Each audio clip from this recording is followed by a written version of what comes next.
Have you ever made a really bad decision? And if so, what was the reason?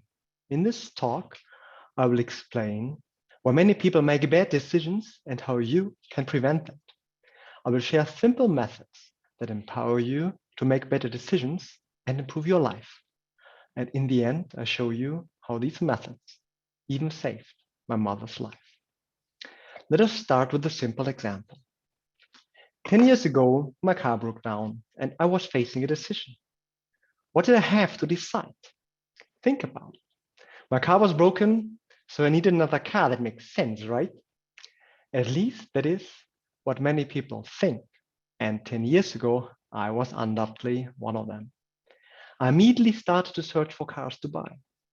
I had identified dozens of cars very quickly. And then I spent ages to identify the best car. In the end, I bought a car. However, this was a really bad decision. Let me explain to you why. Without thinking what I actually wanted, I immediately started to search for cars to buy. However, what was my decision situation actually about? And it was not about what car to buy. No, it was much broader.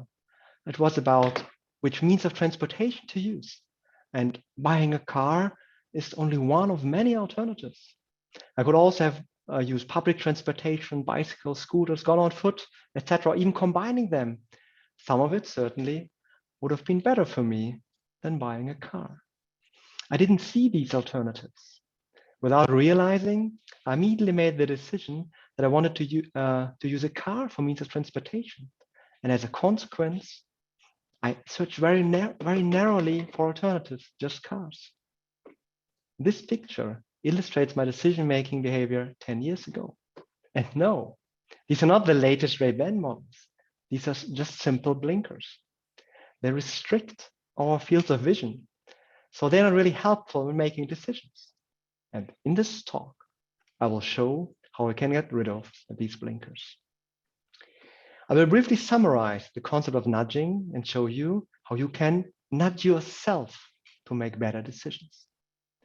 In 2017, Richard Thaler received the Nobel Prize in Economics for the concept of nudging. Thaler has shown in numerous experiments that selecting an alternative mainly depends on how the alternatives are presented.